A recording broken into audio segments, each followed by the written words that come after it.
के छ भने तपाईँको रनवे सेन्ट्रल लाइनबाट 140 मिटर बोथ साइडमा सेन्ट्रल लाइनबाट 140 भनेपछि 280 मिटर त्यसको वेट छ त्यो व्हाइट स्ट्रिपको चाहिँ। र अनि हाम्रो जुन अघि हामीले थ्रेसहोल्ड भन्यौँ अथवा त्यसलाई रनवे इन्ड पनि भनिन्छ, त्यो रनवे इन्डबाट 60 मिटर भनेपछि हाम्रो एयरपोर्टको कुरा गर्नु छ भने रनवे इन्ड जुन छ त्यसबाट पूर्वतर्फ 60 मिटर र पश्चिमतर्फ 60 मिटर, फेरि उत्तरतर्फ 140 मिटर र दक्षिणतर्फ 140 मिटर भनेपछि त्यो स्ट्रिप भनेको चाहिँ त्यो हाम्रो जिरो लेभलको पोइन्ट हो।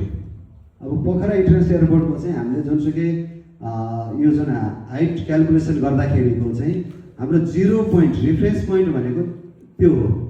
त्यहाँनिर चाहिँ के हुनुपर्छ भने त्यहाँनिरको लेभल चाहिँ हामीले त्यसलाई जिरो एजुम गर्नुपर्छ अथवा त्यही लेभल बराबरको चाहिँ त्यहाँ चाहिँ कुनै पनि खालको त्यो जुन रनवेको लेभलभन्दा अग्लो चिजहरू हुनु हुँदैन।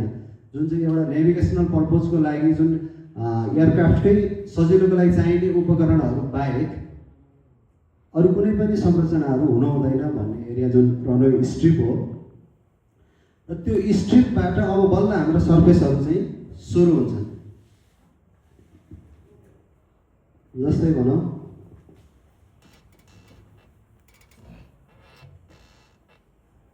यो रनवे भयो, यो 60 मिटर यता 60 मिटर यता पूर्व पश्चिम र अब यहाँबाट 140 मिटर यता।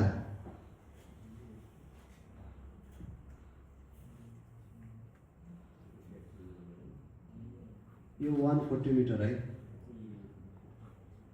र यो चाहिँ 60 मिटर, यो रनवे स्ट्रिप हो। अब हामी चाहिँ यो ब्ल्याक लाइन चाहिँ रनवे हो है, भनेपछि यो हाम्रो चाहिँ जिरो पोइन्ट हो। अब हाम्रो एप्रोच सर्फेस भन्छौँ हामी।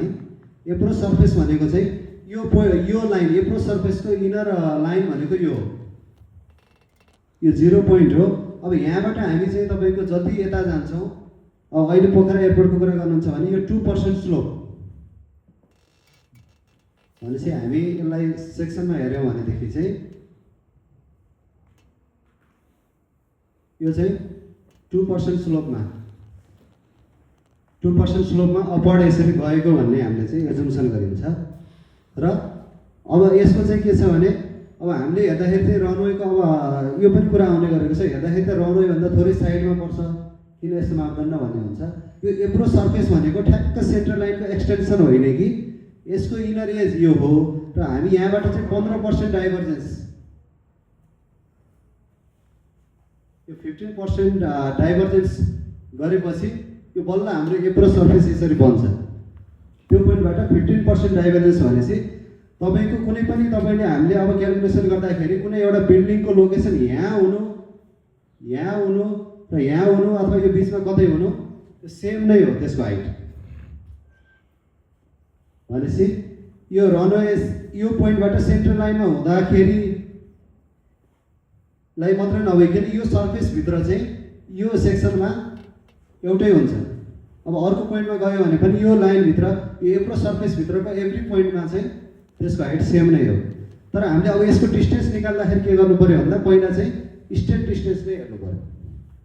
मानौँ यहाँ हामी यो पोइन्टबाट अहिले हामी हुन त क्यालकुलेसन त गर्छौँ, यसको स्टेट डिस्टेन्स यहाँ नापेपछि यसको र यसको एउटै हो भनेपछि अब योभन्दा बाहिर कुनै छ भनेदेखि चाहिँ यहाँबाट यहाँसम्मको स्टेटको 2% को स्लोपले एउटा क्यालकुलेसन गरिसकेपछि त्यो भनेको यहाँसम्मको एउटै भयो, अनि यहाँबाट यता कति छ अनि त्यसका आधारमा अर्को निकाल्छौँ।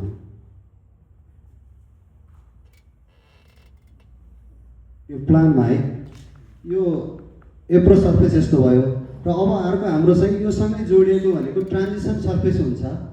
ट्रान्जिसन सर्फेस भनेको यसरी जोडिएको हुन्छ। यो भनेपछि यो 140 मिटरको यो लाइनबाट 14.28% अथवा 14.3% भनौँ, अथवा यसलाई हामी 1/7 भनौँ, यो एउटै हो यसको मिनिङ होइन। भनेपछि यो भनेको जिरो पोइन्ट हो। अब योबाट चाहिँ जति उता गयो हामी 14.28%मा चाहिँ हाइट चाहिँ बनाउन मिल्छ भन्ने हाम्रो चाहिँ यसको कन्सेप्ट हो। यो 14.3%मा यसरी जान्छ है। यो भनेपछि उत्तर र दक्षिणतर्फ चाहिँ हामीले 14.3% सुलभमा चाहिँ हामी क्यालकुलेसन गर्न सक्छौँ। यो चाहिँ हाम्रो यो सर्फेसलाई हामी ट्रान्जिसनल सर्फेस भन्छौँ। के छ, क्लियर छ नि है? एप्रोच सर्फेस र हामी ट्रान्जिसनल सर्फेसको बारेमा हामीले यहाँ हेरौँ। तपाईँहरूले सँगसँगै यो यहाँको फिगरलाई पनि हेर्नुभयो भने अझ इमेजिन गर्न सजिलो हुन्छ।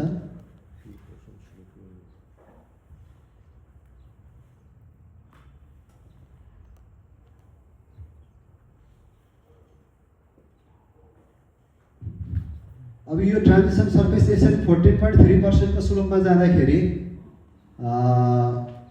यो चाहिँ तपाईँको अब हाम्रो कस्तो छ भने यसपछि हाम्रो के हुन्छ भने एउटा इनर होरिजेन्टल सर्फेस, यसपछि आउने चाहिँ इनर होरिजेन्टल सर्फेस हो। र त्यो इनर होरिजेन्टल सर्फेस भनेको चाहिँ तपाईँको हाम्रो रनवे थ्रेसहोल्डबाट यो चाहिँ 4 किलोमिटरको रेडियसमा जुन हामी एउटा सर्कल बनाउँछौँ, अनि यताको थ्रेसहोल्डबाट पनि 4 किलोमिटरको रेडियसमा सर्कल बनाउँछौँ।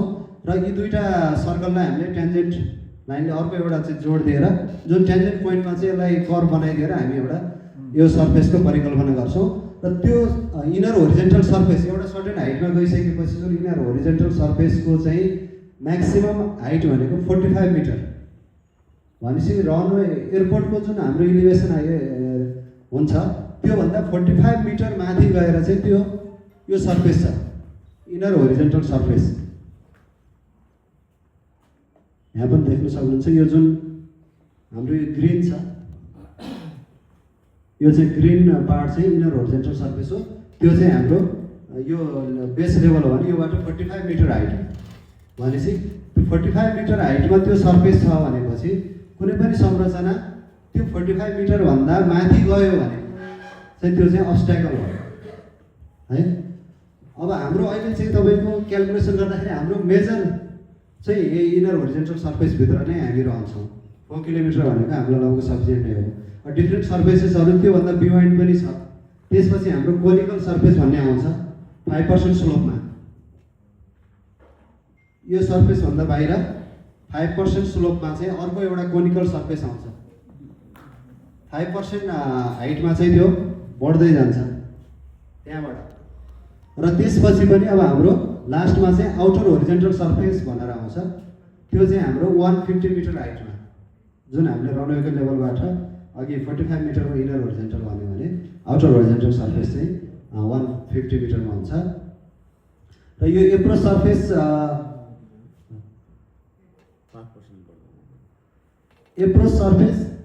र यो तपाईँको टेकअप क्लाइम्ब सर्फेस भन्ने तपाईँहरूले उस्तै किसिमले बुझ्नु भएको हुन्छ। यसलाई कन्फ्युजन नहोस्। टेकअप गर्दाखेरि क्लाइम्ब गर्ने र त्यसको अरू भित्री कुराहरू केही भए पनि अब हामीलाई अहिले बेसिक चाहिने भनेको चाहिँ टेकअप क्लाइम्ब सर्फेस र एप्रोच सर्फेसलाई एउटै किसिमले बुझ्नु भयो भने क्यालकुलेसन गर्न सहज हुन्छ, नत्र फेरि कम्प्लिकेसन हुनसक्छ। यो अहिले हाम्रो चाहिँ यो आइका NH14मा नै यसरी देखाइएको छ। अघि मैले यो जुन यहाँ बनाएँ तपाईँहरूलाई त्यहाँ हेर्न सक्नुहुन्छ। तपाईँहरूले यो हाम्रो रनवे स्ट्रिप लगायत यो डिफ्रेन्ट सर्फेसेसहरू र त्यसको सेक्सनहरू चाहिँ तल देखाइएको छ।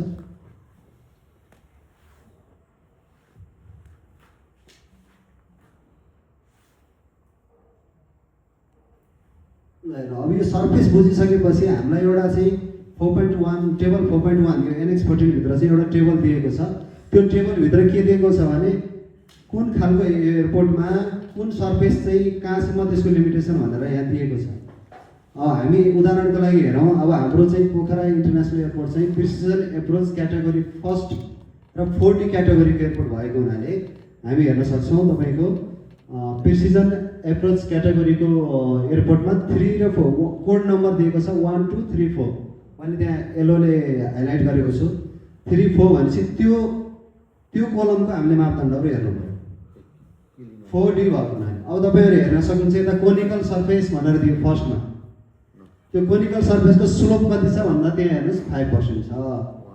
त्यसै गरी हाइट कति भनेपछि 100 मिटर भनेपछि 5% स्लोपमा यहाँबाट आउटवर्ड त जाने कतिसम्म भनेपछि 100 मिटर आएपछि त्यसको चाहिँ त्यो सर्फेस सकियो। त्यसपछि आउटर होरिजेन्टल सर्फेसहरू हुन्छ। त्यसै गरी इनर होरिजेन्टल सर्फेस अनि इनर एप्रोच। अब यो inner horizontal inner approach inner horizontal surface हेरौँ हाम्रो हाइट हेर्नुहोस् तपाईँहरूले त्यहाँ मैले हाइलाइट गर्नु बिर्सेछु 45 मिटर भनेर इनर होरिजेन्टल सर्फेसको हाइट 45 मिटर दिएको छ। त्यसै गरी त्यसको रेडियस हेर्नुहुन्छ भने 4000 मिटर दिएको छ त्यही कोलममा। त्यसै गरी इनर एप्रोच यो हामीलाई पर्दैन। इनर एप्रोच भनेको हाम्रो चाहिँ इक्विपमेन्टहरू त्यसलाई चाहिने नेभिगेसनल एडको लागि चाहिने सेटअप गर्दाखेरि हामी त्यसलाई ख्याल गर्छौँ। त्यो जुन हाम्रो स्ट्रिपभित्र र स्ट्रिप नजिकै आउने गर्छ।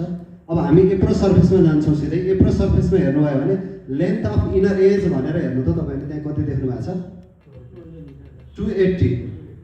त्यो भनेको कुन हो भन्दाखेरि लेन्थ अफ इनर एज, किनभने एप्रोच सर्फेस यहाँबाट सुरु भयो भनेपछि यसको इनर एज भनेको यो 280 मिटरको भनेको यो 140 यहाँबाट यता जाने रहेछ 140 यहाँ आउने रहेछ भने हामीले त्यसरी बुझ्नु पर्यो लेन्थ अफ इनर एज। अब यो जुन 15 किलोमिटरसम्म हामीले चाहिँ एप्रोच सर्फेसलाई चाहिँ यो अब्स्ट्याकल फ्री राख्ने भन्ने चाहिँ जुन मापदण्ड छ यो 15 किलोमिटरमा गइसकेपछि यो भनेको आउटर एज हो। त्यही भएर इनर एज भनेको चाहिँ 280 मिटरको यो भयो। अनि एप्रोच सर्फेसमा तपाईँले देख्नुहुन्छ डिस्टेन्स फ्रम थ्रेसहोल्ड यो 60 मिटर हो है। यहाँ त्यो हाइलाइट गर्दाखेरि चोपिएछ डिस्टेन्स फ्रम थ्रेसहोल्ड। यो इनर एजको डिस्टेन्स फ्रम थ्रेसहोल्ड भनेको यो जुन हाम्रो थ्रेसहोल्ड छ थ्रेसहोल्डबाट 60 मिटर यता हुन्छ भनेको। त्यसै गरी तपाईँको डाइभर्जेन्स इच साइड भनेर दिएको छ। इच साइडको डाइभर्जेन्स कति हुन्छ यसको भनेपछि 15%। यो 15% डाइभर्जेन्स भनेर हामी भनेपछि यो हेर्ने तरिका चाहिँ यो यहाँबाट आएको है। मैले यो भनिरहँदाखेरि कहाँबाट आयो भन्ने कुराहरू हुनसक्छ भनेर क्लियर गर्न खोजेको। त्यसै गरी हाम्रो यो ट्रान्जिसनल सर्फेसको पनि तपाईँ हेर्न सक्नुहुन्छ। यहाँ हामी ट्रान्जिसनल स्लोप चाहिँ 14.3% हो। यो सँगसँगै तपाईँले हेर्नुभयो भने अब हाम्रो चाहिँ पुरानो एयरपोर्ट भनौँ न मुस्ताङ चोकमा रहेको एयरपोर्ट भनेको चाहिँ नन इन्स्ट्रुमेन्ट 3C क्याटेगोरीको एयरपोर्ट हो। त्यो हुनाले हामीले चाहिँ यो अर्को कोलम हेर्नुपर्ने हुन्छ। तपाईँको नन इन्स्ट्रुमेन्ट रनवे भनेपछि यता 1 2 3 कोड नम्बर भन्छ। त्यो 3बाट हेर्दाखेरि तपाईँको एउटा यसको फरक भनेको कहाँनिर छ भने त्यो इनर एज चाहिँ 150 मिटरको छ। यो 140 भनेको 75 गरेर 150 मिटर छ कि। किनभने जति चाहिँ ठुलो एयरपोर्ट भयो त्यही अनुसार ठुलो क्यापेसिटीको जहाज आउने हुँदाखेरि त्यसको लागि क्लियरेन्स बढिरहेको हो। अब एयरपोर्टको क्यापेसिटी सानो भएपछि त्यही अनुसारको यो सर्फेसहरू पनि अलि साँगुरिएको हुन्छ। यो हामी नयाँ एयरपोर्टमा 280 मिटर हामीले इनर एजको लेन्थ भनेको छ भने त्यसमा 150 मिटर 75 हो। र यो स्लोप पनि तपाईँको 2% को ठाउँमा चाहिँ 3.33% छ हामी त्यहाँ लेख्न सक्छौँ। ट्रान्जिसनल स्लोप चाहिँ फेरि 14.3% नै हो। एप्रोचमा चाहिँ 3.33% हो। यसमा हाम्रो नयाँमा 2% हो भने 33।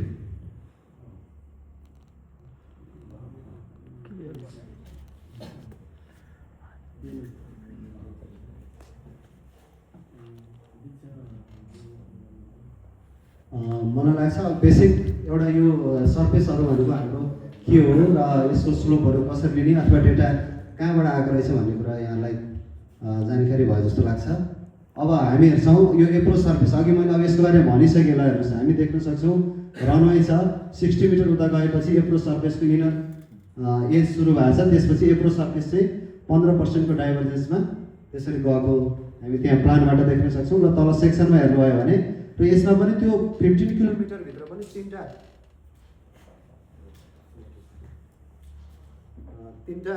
15 किलोमिटरभित्र पनि 3वटा सेक्सन बनाएको छ। फर्स्ट सेक्सन चाहिँ 2% है। यो पर्दैन कि जस्तो लाग्छ।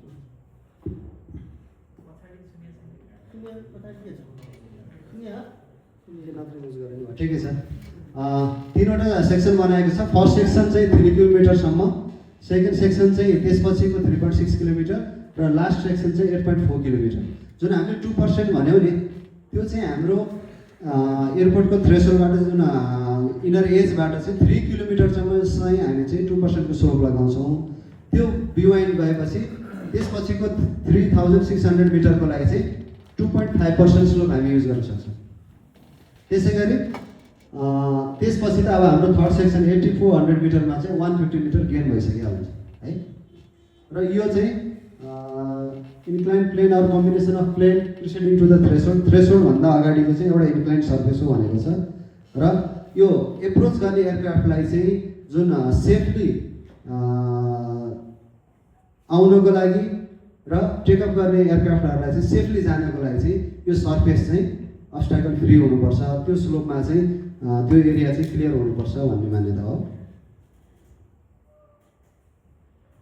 त्यसै गरी ट्रान्जिसनल सर्फेस हामी हेर्न सक्छौँ जुन येलोले हाइलाइट गरेको छ स्ट्रिपभन्दा बाहिर र एप्रोचसँगैको ट्रान्जिसन स्लोप मलाई लाग्छ यहाँलाई अघि नै क्लियर भइसक्यो। हामी चाहिँ 14.3%मा जान्छौँ र म्याक्सिमम 45 मिटर हाइटमा पुगेपछि त्यो स्लोप त्यो ट्रान्जिसन सर्फेस चाहिँ इन्ड भयो। त्यसपछि हाम्रो इनर होरिजेन्टल सर्फेस सुरु हुन्छ भनेपछि 14.3% स्लोप लगाउँदाखेरि रनवेको चाहिँ स्ट्रिपबाट 314 मिटर जाँदाखेरि चाहिँ 45 मिटर गेन हुन्छ। हामीले क्यालकुलेसन गऱ्यो भने आउँछ भनेपछि रनवेबाट 314 रनवेको स्ट्रिपबाट 314 मिटर तपाईँले हान्नुभयो भने 14.3%ले हान्नुभयो भने 314 मिटरमा चाहिँ भनेपछि 314 मिटरसम्म चाहिँ हामीले 14.3 को लाउने रहेछ भन्ने कुरा चाहिँ बुझ्नु पर्यो। त्यसपछि चाहिँ हाम्रो चाहिँ अब 4 किलोमिटरसम्म चाहिँ सेम नै भयो। जुन 314 मिटरमा गएपछि 45 मिटर हाइट गेन भयो। अनि त्यो 45 मिटर हाइटको भनेको इनर होरिजोन्टल सर्फेस सुरु भयो, त्यो भनेको चाहिँ 4 किलोमिटरसम्म चाहिँ त्यो फैलिएको हुन्छ। भनेपछि तपाईँको 314 मिटर टाढा रनवेको स्ट्रिपबाट 314 मिटर पर गएर बनाउन पाउने संरचना र 4 किलोमिटर पर गएर बनाउने संरचनाको म्याक्सिमम हाइट भनेको 45 मिटर नै भयो। किनभने त्यो इनर होरिजोन्टल सर्फेस जुन हामी भनेका छौँ त्यो 4 किलोमिटरसम्म फैलिएको हुने हुँदाखेरि एयरपोर्टको स्ट्रिपबाट 314 मिटरमा बनाउनु पर्ने संरचना भन्नु र 500 मिटर 1 किलोमिटर 2 किलोमिटर पर भन्ने पनि सबैको म्याक्सिमम हाइट 45 मिटर।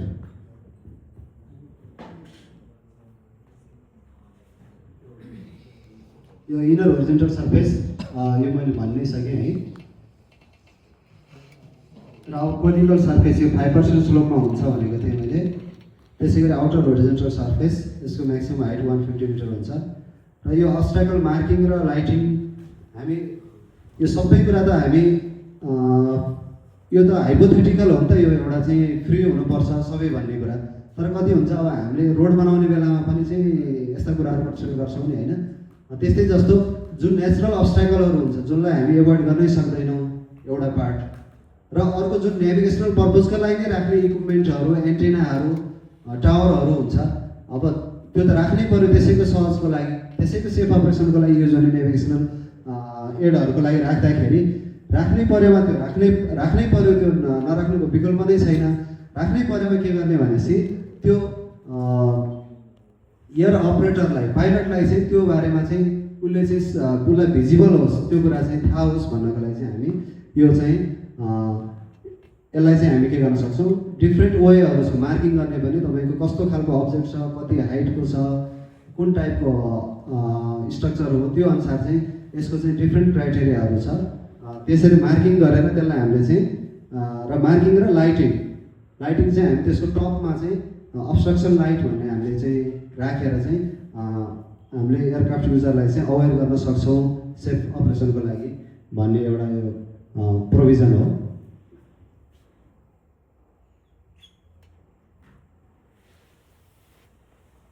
यो पोखरा इन्टरनेसनल एयरपोर्टको चाहिँ फिचरहरू हो। अब हाम्रो चाहिँ मलाई लाग्छ अब यसमा अलि एक्सपिडाइट गरौँ है। यो पछि हामी क्यालकुलेसन गर्दाखेरि नै अब बढी त्यसमै जोड गरौँ जस्तो लाग्यो मलाई। अब बेसिक कुराहरू यहाँलाई मैले बताएँ। अब यो हाम्रो 2500 मिटर लामो र 45 मिटर चौडाइको चाहिँ रनवे छ। यो precision approach category first airport हो, 4D क्याटेगोरीको एयरपोर्ट हो आइकाओको क्याटेगोरी अनुसार। यो हाम्रो डाइमेन्सन र रनवे थ्रेसोल्ड TH12 थ्रेसोल्ड 30 र रनवे इन्डको चाहिँ यो हाम्रो कोअर्डिनेटर इलिभेसन हो। अब अहिले हामी हेरौँ तपाईँको रनवे 12 यो पश्चिमतर्फको इन्डमा भनेको 803.89 भनेपछि 804 मिटर हाम्रो RL चाहिँ रनवेको थ्रेसोल्ड 12 को चाहिँ 804 मिटर हो भन्ने सम्झौता हुन्छ भने अब हाम्रो 30 को चाहिँ 780 भनौँ न एभरेजमा सम्झँदाखेरि चाहिँ। र यो पुरानो एयरपोर्ट हो, यो 3C क्याटेगोरीको एयरपोर्ट हो। यो 1447 मिटर लामो रनवे छ र 30 मिटर विड्थको चाहिँ रनवे छ। कम्पनीको कोड चाहिँ 04 र 22 र यसको चाहिँ इलिभेसन हो हाम्रो 810 मिटर र 830 मिटर र यो पुरानो एयरपोर्टको चाहिँ लाई लिँदाखेरि त्यो टेबलमा कुन कोलम युज गर्ने भनेर यहाँ हाइलाइट गरेको हो। अघि नै मैले यसबारे बताइसकेँ। अब हामी चाहिँ डिफ्रेन्ट केसहरू छ, 3-4वटा केसहरू मैले बनाएको छु। त्यो केसको बारेमा चाहिँ हामी क्यालकुलेसन गरौँ। अब यहाँहरूसँग ल्यापटप के छ एभाइलेबल होइन, नभए ग्रुपमा बसेर 1-2वटा प्र्याक्टिस गर्ने कि के छ, यहाँहरूको टाइम के छ होइन। मैले बेसिक कुराहरू त बताएँ क्यालकुलेसन गर्ने तरिका। अब प्र्याक्टिकल्ली यसलाई क्यालकुलेसन गरेर हेर्ने हो भने हामी हेर्न सक्छौँ। यहाँको टाइम छ भने केसेसहरूलाई हेरौँ न त है। ल्यापटपमा अब यहाँहरूले चाहिँ गुगल अर्थ खोल्नुपर्ने हुन्छ।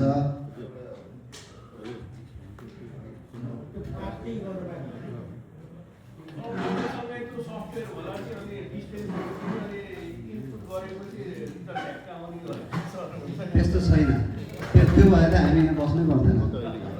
अब यहाँ हामी चाहिँ जस्तै तपाईँको कस्तो हुन्छ भने सफ्टवेयर ठ्याक्कै त्यस्तो एक्ज्याक्ट भन्ने छैन। हामीले एउटाबाट सर्वे गरेर चाहिँ कहाँनिर कतिसम्म जान मिल्छ भनेर एउटा निकालेका छौँ। त्यो चाहिँ अब हामी सिटी महानगरलाई बुझाउँदैछौँ। महानगरको कार्यालय पनि त्यस्तै भयो। विविध कुराले गर्दाखेरि हामी त्यो चाहिँ त्यहाँ बुझाउँछौँ, वडा कार्यालयहरूमा त्यो बुझाउँछौँ। अहिलेलाई हामी के गरौँ भने त्यो हुँदा पनि हामीले यसरी क्रस चेक गर्नै पर्ने हुन्छ। अब अघि नै भन्नुभयो, अब जस्तै भ्यालुएसनकै कुराहरूमा हाम्रो कति साथीहरूलाई चाहिँ अप्ठ्यारो परेको छ। मुद्दा मामिलाको कुराहरू नै हामीले सुन्यौँ त। भनेपछि कुनै पनि चिज कसैले गरेको चाहिँ प्रोडक्टलाई मात्रै पूर्ण विश्वास पनि गर्नु हुँदैन। हामी आफू पहिला आफ्नो साइडबाट क्यालकुलेसन गर्न सक्ने पनि हुनुपर्छ क्या। त्यो भयो भने दुइटै क्रस चेक हुन्छ। हामी भोलि कहिले पनि समस्यामा पर्दैनौँ। त्यो हुनाले यो कुरालाई स्किप गर्न चाहन्छौँ। ठिक छ, त्यो एभाइलेबल भएसम्मको हामीले दिन मिल्ने कुराहरूमा मेरो साइडबाट म दिन्छु। तर अहिलेलाई चाहिँ हामी आफ्नो आफै चाहिँ त्यो क्यालकुलेसन गर्नलाई सक्ने हुनु पऱ्यो।